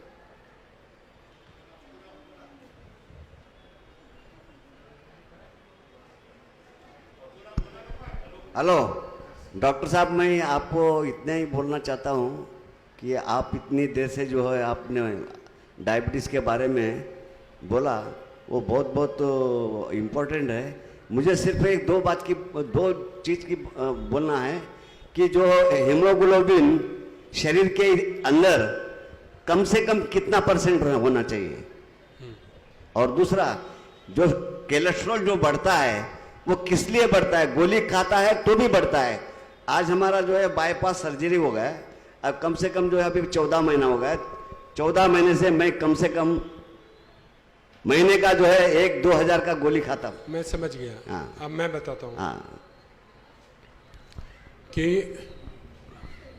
हमारे ब्लड में जब कोलेस्ट्रॉल बढ़ जाता है तो डॉक्टर साहब आपको दवा लिख के देंगे।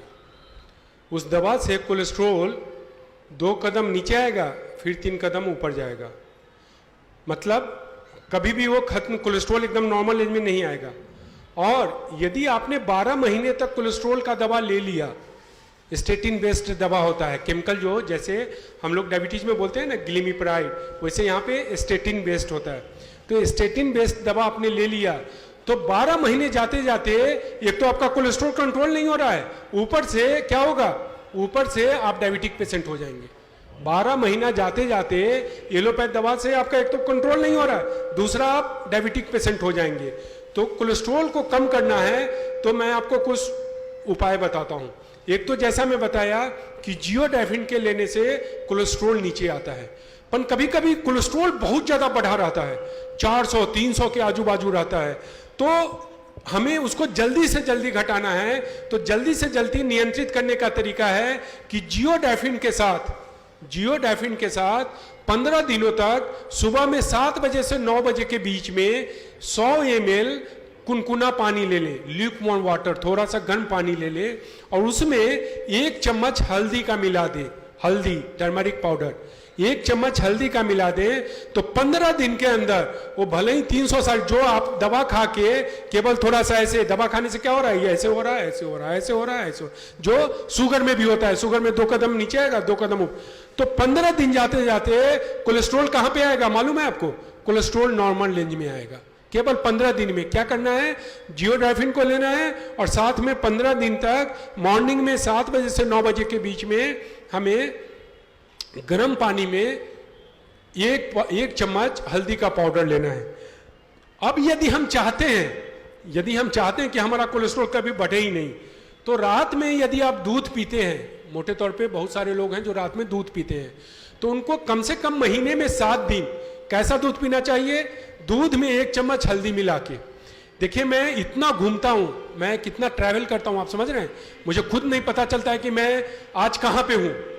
और कभी कभी मुझे लगता है कि आज मेरा शरीर कह देता है कि आज तुम्हारा तबीयत बिगड़ने वाला है, पर कुदरत की बहुत बड़ी मेहरबानी है कि 2010 से मैं अभियान चला रहा हूं, आज तक हेल्थ को लेके मेरा कभी भी सेमिनार कैंसिल नहीं हुआ है। तो मैं एक ही चीज करता हूं, मैं अपने संयोजक को, जैसे यहाँ पे हमारे संदीप जी हैं, ऐसे कोई ना कोई संयोजक होता है, उनको मैं रिक्वेस्ट करता हूं कि 1 गिलास दूध मंगा दीजिए और हल्दी मैं खुद लेके चलता हूं, हल्दी पाउडर 1 चम्मच हल्दी मिला के मैंने पी लिया, एकदम तबीयत ठीक हो जाता है। हल्दी में इतना गुण है। तो हमें क्या करना चाहिए, महीने में 1 सप्ताह रात में सोने के पहले यदि हम दूध पीते हैं तो हल्दी डाल के पीना चाहिए, या सुबह में 7 से 9 के बीच में 1 गिलास गर्म पानी ले लीजिए, उसमें हल्दी मिला के पीजिए। पर यदि बढ़ा हुआ है, कोलेस्ट्रॉल लेवल बहुत बढ़ा हुआ है, तो 15 दिनों तक हमें हल्दी पाउडर पीना है और जियोडाइफिन पिएंगे। 15 दिन में कोलेस्ट्रॉल कहां पे आएगा, सट से अपने जगह पे आएगा जहां पे क्यों आएगा मालूम है आपको? कोलेस्ट्रॉल दबा दिया जाता है। कोलेस्ट्रॉल कहा जाएगा कि आप घी मत खाएं तो आपका कोलेस्ट्रॉल कंट्रोल होगा, और अब नतीजा हो रहा है कि घी के नहीं खाने से 40 साल की उम्र में हम लोगों को क्या हो रहा है मालूम है? घी के नहीं खाने से 40 साल की उम्र में हम लोग क्या कर रहे हैं? ये क्यों हो रहा है? घी के नहीं खाने से। तो घी के नहीं खाने से कोलेस्ट्रॉल पे कोई फर्क नहीं पड़ेगा। जो हल्दी है वो क्या करता है, हमारे लीवर के पास जो टॉक्सिन है, टॉक्सिन को निकालता है। लीवर के फंक्शन इंप्रूव होने से कोलेस्ट्रॉल मैनेज होगा, लीवर के फंक्शन होने से। और हम जो दवा खाते हैं वो डायरेक्ट, जैसे एलोपैथ दवा खाते हैं तो डायरेक्ट शुगर को कम करता है, वैसे जो हम दवा खाते हैं वो केवल कोलेस्ट्रॉल को कम करता है। तो जब तक लीवर पे काम नहीं होगा आपका कोलेस्ट्रॉल मैनेज नहीं होगा। दूसरा, जैसा कि चाचा ने बताया कि हेमोग्लोबिन महिलाओं के लिए अलग है, पुरुष के लिए अलग है। पुरुष के लिए आप देखेंगे तो 13 से 15 के बीच में होना चाहिए और महिलाओं के लिए 12 से 14 के बीच में हेमोग्लोबिन होना चाहिए। और डायबिटीज होने पे हमारा हेमोग्लोबिन लेवल नीचे आना शुरू हो जाता है। जियोडाफिन जो हमारा हर्बल प्रोडक्ट है, प्योर हर्बल प्रोडक्ट है, वो हेमोग्लोबिन लेवल को भी बढ़ाएगा, कोलेस्ट्रॉल को कम करेगा, बॉडी को डिटॉक्सिफाई करेगा और पैनक्रियाज को, बीटा सेल को नहीं, पैनक्रियाज को न्यूट्रिशन देगा, जिससे हमारा बीटा सेल हेल्दी होगा और हमारा अल्फा सेल हेल्दी होगा। मोटे तौर पे आप देखेंगे कि आज के दिन में जो हर्बल प्रोडक्ट होता है उसका वैज्ञानिक प्रमाण नहीं होता है। लोग केवल ये कहेंगे कि आयुर्वेद के किताब में लिखा गया है, पर मैं आपके ध्यान में लाता हूं कि आपका जो बायोमैप है बहुत छोटा ऑर्गेनाइजेशन है। बायोमैप के पास एक ही प्रोडक्ट है, आपके ध्यान में मैं लाऊं, बायोमैप के पास एक ही प्रोडक्ट है, पर उस प्रोडक्ट का वैज्ञानिक प्रमाण है कि बीटा सेल रीजनरेट होता है। जैसे आप एलोपैथ डॉक्टर के पास जाएंगे तो सीधे कह देगा कि नहीं बीटा सेल रीजनरेट नहीं होता है। पर मैं आपके ध्यान में लाऊंगा, ये जो आप कहीं भी देखेंगे रात के 12 बजे भी ये बैग मेरे साथ रहेगा। जानते क्यों? क्योंकि इसमें वो वैज्ञानिक प्रमाण है जो इस बात का प्रमाण देता है कि बीटा सेल रीजनरेट होता है, इस बात का प्रमाण देता है कोलेस्ट्रॉल मैनेज होता है, इस बात का प्रमाण देता है हेमोग्लोबिन बढ़ता है। अब ऐसा कोई प्रोडक्ट आज के दिन में आपको भारत में नहीं मिलेगा जो एक ही प्रोडक्ट बॉडी को डिटॉक्सिफाई कर रहा हो, एक ही प्रोडक्ट पैनक्रियाज को हेल्दी कर रहा हो, कोलेस्ट्रॉल को मैनेज कर रहा हो, हेमोग्लोबिन को मैनेज कर रहा है, आपको नहीं मिलेगा। और जैसा मैं बताया कि इसका रेट भी देखेंगे तो पूरे महीने का, 1 महीने का जो कोर्स है वो 300 रुपए का है, बहुत ज्यादा नहीं है।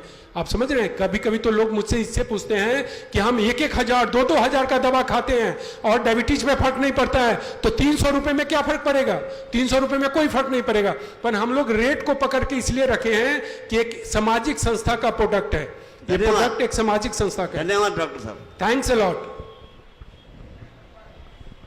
हॅलो डॉक्टर, मला काय विचारायचं आहे माहिती आहे, मला डायबिटीज वगैरे काही नाही आहे, मराठी समजतं ना? सॉरी नहीं, हिंदी। देखिए मुझे डायबिटीज़ तो है नहीं जी हाँ, फिर भी हमको अभी आपने जो बात किया, मेरे बदन में दर्द भी रहता है, पाँव में दर्द भी रहता है, कमर में कभी दर्द रहता है, एसिडिटी है हाँ, तो मेरे को उसके लिए ये दवा यूज कर सकते हैं क्या? जी, अब जैसे देखिए कि हमारे भाई साहब ने बताया कि डायबिटीज नहीं है, शुगर का टेस्ट कराएं फिर भी इनको दर्द रहता है। अब मैं आपके ध्यान में लाता हूं कि जियोडाफिन लेने के 20 से 25 दिन, एक बोतल जाते जाते दर्द का जाना है। दूसरा, एनर्जी लेवल बढ़ेगा। जैसे आज कितना 12 घंटा काम करने के बाद आपको लगता है कि मैं थक रहा हूं, तो 1 महीने के बाद आप काम करेंगे, थकावट नाम का शब्द निकल जाता है। 3 महीना लेते लेते आपके मुंह से, जीवान से आप ये बंद कर देंगे कहना कि मैं थक गया हूं। और एक मिनिट, हे औषध म्हणजे जसं 2 टाइम घ्यायचं त्या पद्धतीने घ्यायचं का? 2 टाइम सॉरी हाँ, 2 times 2 he time 2 times. Hello sir, thank you, आपने बहुत अच्छी जानकारी दी। ये दवाई लेने के बाद जिंदगी भर लेनी पड़ती है क्या? जियोडाफिन, हाँ, मोटे तौर पे आप देखेंगे कि जियोडाफिन हमें लाइफ लॉन्ग लेना पड़ता है। तो यहाँ पे एक सवाल आता है कि हम एलोपैथ भी लेते हैं जीवन भर और इसको भी जीवन भर लेना पड़ेगा।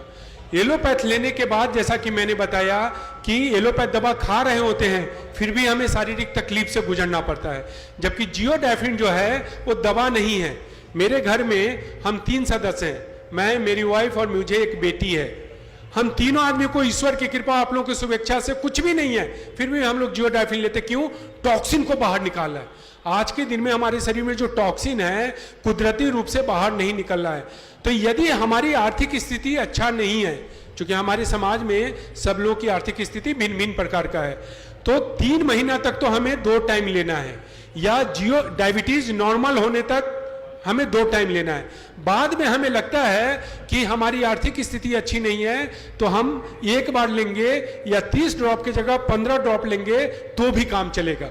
पर यदि हमारी आर्थिक स्थिति अच्छी है तो हम ये आपको ध्यान में लाएंगे, हमें 2 बार लेना है, 30 ड्रॉप्स लेना है। पर इसके लेने से आप देखेंगे कि हम नॉर्मल लाइफ जी रहे हैं, हमारा हार्ट, किडनी, लीवर। अभी एक चीज और मैं बताता हूं, जब इन्होंने एक सवाल किया है कि यदि आपका हार्ट का ब्लॉकेज 30% तक है तो जियोड्राइफिन लेते हैं तो 3 से 5 महीना जाते जाते हार्ट के ब्लॉकेज को क्लियर होना पड़ेगा। अब आप ये देखें कि 30% का हार्ट ब्लॉकेज क्लियर होता है और अभी से यदि हम जियोड्राइफिन लेते हैं तो इसका मतलब क्या निकला कि हार्ट का ब्लॉकेज होगा ही नहीं। तो it's a kind of insurance कि हम इंश्योरेंस दे रहे हैं, प्रीमियम दे रहे हैं तो हमारा हार्ट हेल्दी है। नहीं, अभी तो पूछना था वही, लेकिन उसने आपने जवाब पहले ही दे दिया।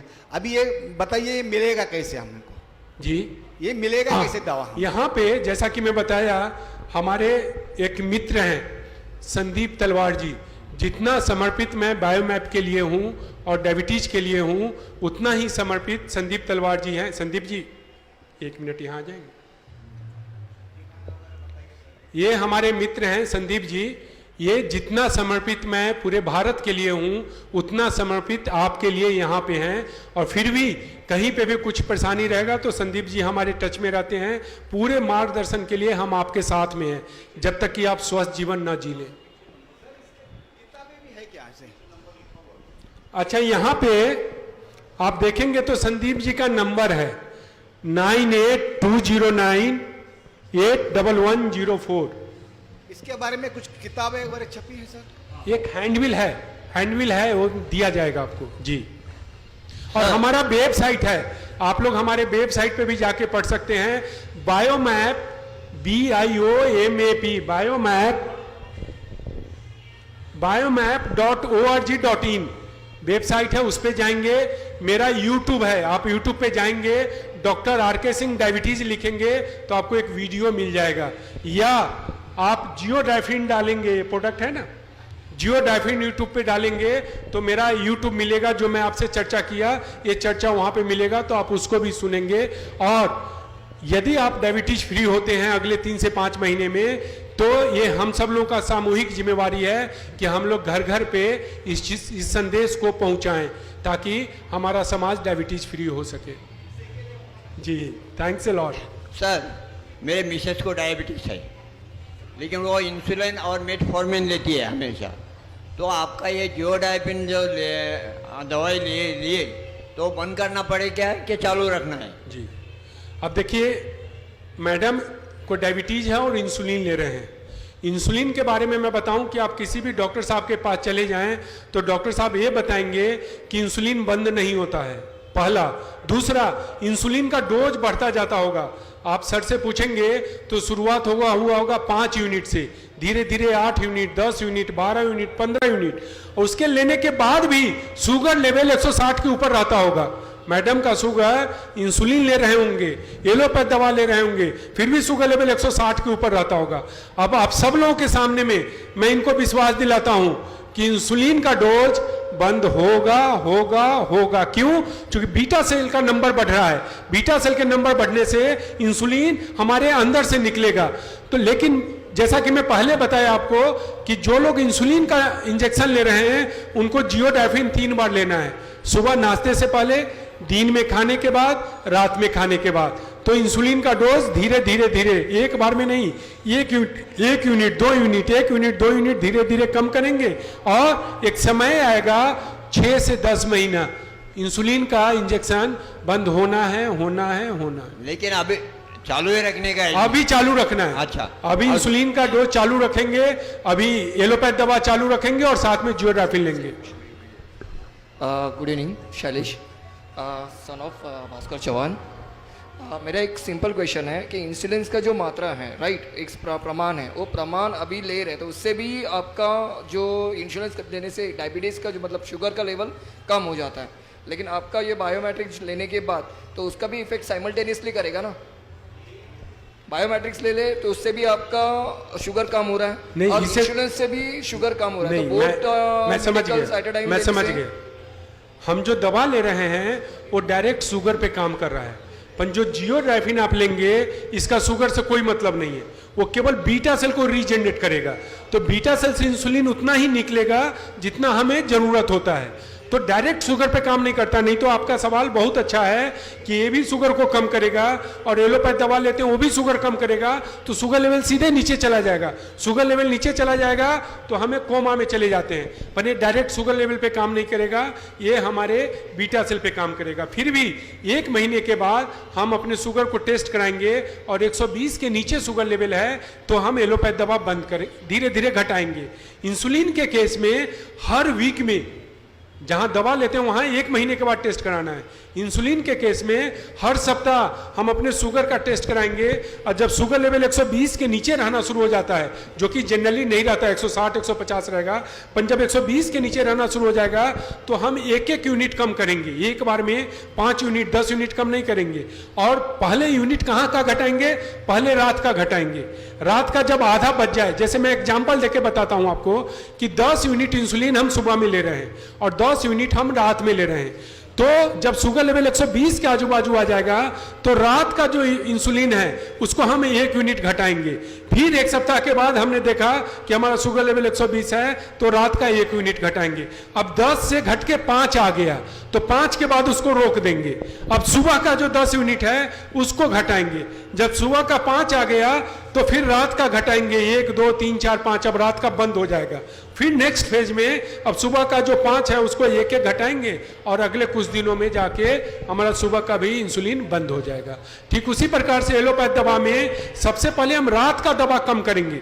यदि हम 2 बार दवा खाते हैं, 120 के नीचे शुगर ला रहा है, तो रात के दवा को हाफ कर देंगे, पूरा बंद नहीं करेंगे, हाफ कर देंगे। फिर अगले महीने शुगर लेवल टेस्ट किए तो अब शुगर रात का दवा बंद हो गया। फिर अगले महीने शुगर टेस्ट किए 120, तो सुबह के दवा को हाफ करेंगे, अगले महीने में शुगर को। या हम अपने फैमिली फिजिशियन से कांटेक्ट करेंगे या हमारे संदीप जी से कांटेक्ट करेंगे। ये संदीप जी आप लोगों के थ्रू मेरे से कांटेक्ट करेंगे यदि कुछ इस तरह का परेशानी हो। एक बात मैं बताना भूल गया, मुझे माफ करेंगे, 2 बहुत इंपॉर्टेंट चीज है।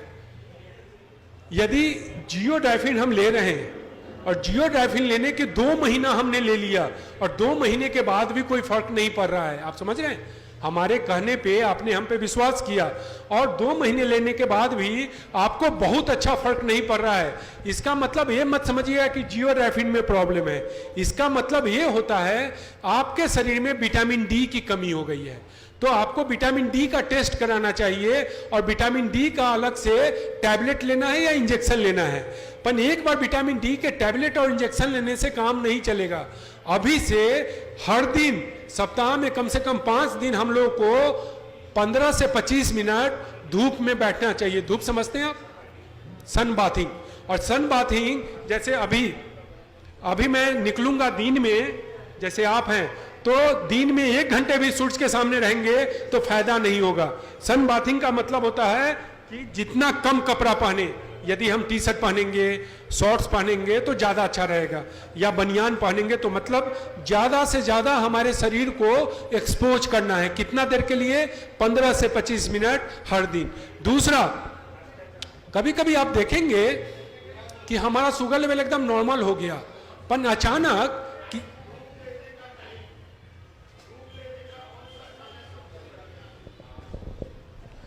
धूप लेने का टाइम है 5 बजे शाम के पहले, कभी भी अच्छा वक्त है 5 बजे शाम के पहले। लेकिन जैसे 12 से 2 बजे के बीच में, आज के दिन में 12 से 2 के बीच में हम जाएंगे तो हमारा स्किन जल जाएगा, आप समझ रहे हैं, स्किन बर्न हो जाएगा। तो आज के समय में बेस्ट टाइम है मॉर्निंग 10 बजे के पहले। बाकी 5 बजे के पहले तक पूरा टाइम आप सन में रहेंगे तो आपको उतना ही लाभ मिलेगा जितना लाभ आपको सुबह में मिलेगा। दूसरा, मैं आपको बता रहा था कि हमने नॉर्मल लाइफ जीना शुरू कर दिया, पर उसके बाद कभी कभी शुगर लेवल अचानक बढ़ जाता है। तो शुगर लेवल अचानक जो बढ़ता है उसके पीछे मुख्य कारण होता है तनाव के कारण परिवार में कोई ऐसी घटना घट गई जिसके कारण तनाव आ गया और शुगर लेवल बढ़ गया। अब आप बताएं, तनाव को आने से हम रोक सकते हैं? तनाव को आने से नहीं रोक सकते हैं, पर तनाव के कारण जो दुष्परिणाम हो रहा है उसको हम लोग रोक सकते हैं। और उसका बहुत सिंपल तरीका है, सुबह में 5 बार ओम का उच्चारण करें। कभी भी आपके जीवन में तनाव ज्यादा बढ़ गया हो तो आपको तनाव से जो शरीर को नुकसान पहुंच रहा है उसको कम करना है। तो सुबह में आप क्या करें, 5 बार ओम का उच्चारण करें और ओम का उच्चारण विधिवत करें। विधिवत मतलब होता है लंबे सांस लेके आपको ओ का उच्चारण करना है और मां के उच्चारण के समय सांस को धीरे धीरे छोड़ना है। केवल 5 मिनट, टोटल समय 2 मिनट लगता है। आपको बहुत ही अच्छा इसके परिणाम मिलेंगे। हमने कई केस में देखा है कि 3 साल से वो डायबिटीज फ्री हो गए थे। अचानक उनका मेरे ऊपर मैसेज आया कि डॉक्टर साहब मेरा शुगर लेवल तो 160 हो गया। हम एक ही सवाल किए, स्ट्रेस, बोले स्ट्रेस ज्यादा है। हमने उनको एडवाइस किया 5 बार ओम करो, 48 घंटे के अंदर मैसेज आता है मेरा शुगर लेवल नॉर्मल रेंज में आ गया है। तो इन चीजों को भी हमें, छोटी छोटी चीज है, इनको ध्यान रखना है। हेलो डॉक्टर साहब, मुझे ये पूछना है कि एज ऑफ 40 के पास या एज ऑफ 30 के बाद डायबिटीज होना चालू हो जाता है। इसका मोस्टली रीज़न है कि लोग फील्ड वर्क करते हैं या जो साइड पे ट्रैवलिंग करते हैं, जो बाहर का खाना खाते हैं।